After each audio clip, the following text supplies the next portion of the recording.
Starting with the greatest name of Almighty Allah, who is the most merciful, gracious, beneficial, and the creator of whole universe. Assalamu alaikum guys. Today we are going to touch a new topic, and that is the fourth, unitary and the federal constitution.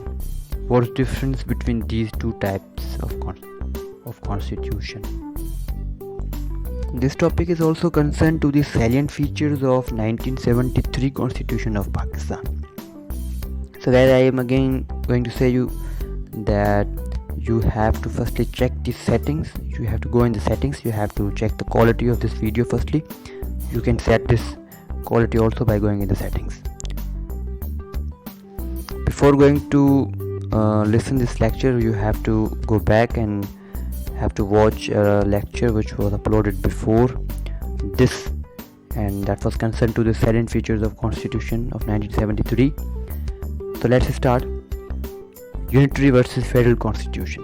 The unitary system is governed constitutionally as one single unit with one constitutionally created legislature. This means that all powers of government are centralized in one government, that is central government.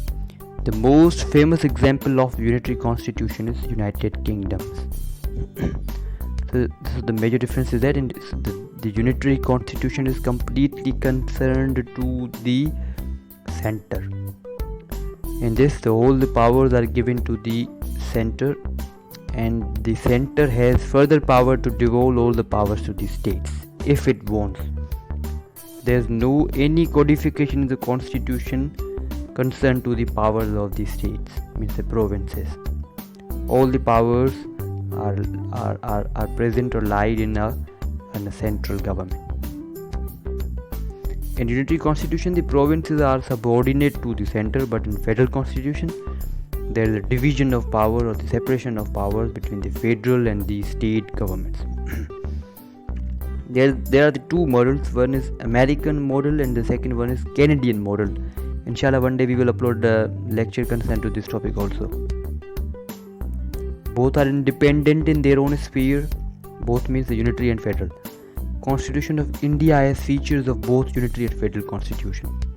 And it's called quasi-federal constitution. Means the Constitution of India is quasi-federal constitution which contains both the features. Framers of constitution made it federal. Then what things make it unitary? Let's check. Governors are subordinate to president. In India, the governors are subordinate to president. If the framers made it federal, then why the governors are completely subordinate to the president? They mostly are appointed by the president. And then parliament power over state boundary, means parliament can even diminish any state. It can diminish any state. It can take any part of any state.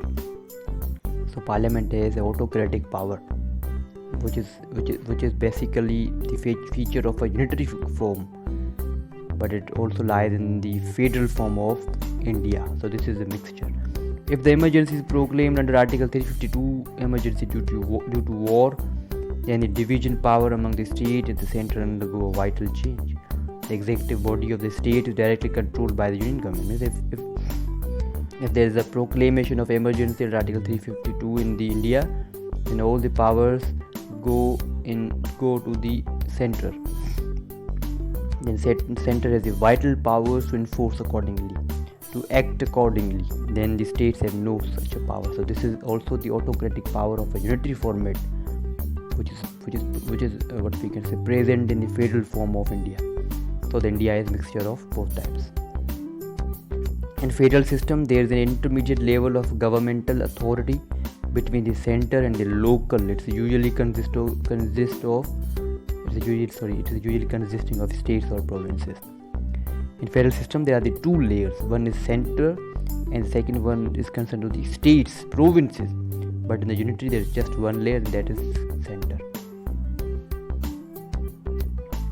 In a federal system, the central government shares some level of sovereignty with multiple subnational governments, in the sense that power is divided between the levels of government in a constitutionally codified way. In the federal system, the powers are constitutionally codified, means which powers will be concerned to the federal system, means the federal government, and which will be of the states, the provinces. This is codified in constitution. This is mostly codified in constitution.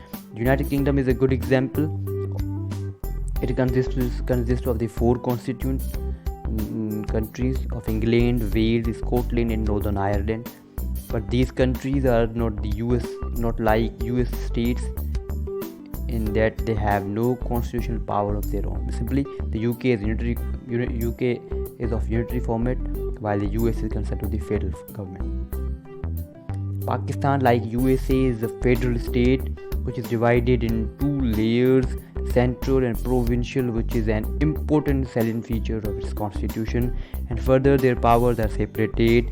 Federal means the federal government or the federal territory, for example, Islamabad has its own powers, while the provinces, which are four, Sindh, Balochistan, Khyber Pakhtunkhwa, and Punjab, they have the separate powers. So this is the nature of the federal state, this is the nature of the federal government, this is the nature of the federal form, this is the nature of the federal constitution. So Pakistan is a federal state. In the next coming lecture, inshallah, we will discuss the difference between presidential and parliamentary form of government, which is also concerned to the salient feature of the Constitution of 1973. Thanks. Khuda Hafiz. As the topic ends, don't forget to like, comment, subscribe. Thank you, and Khuda Hafiz.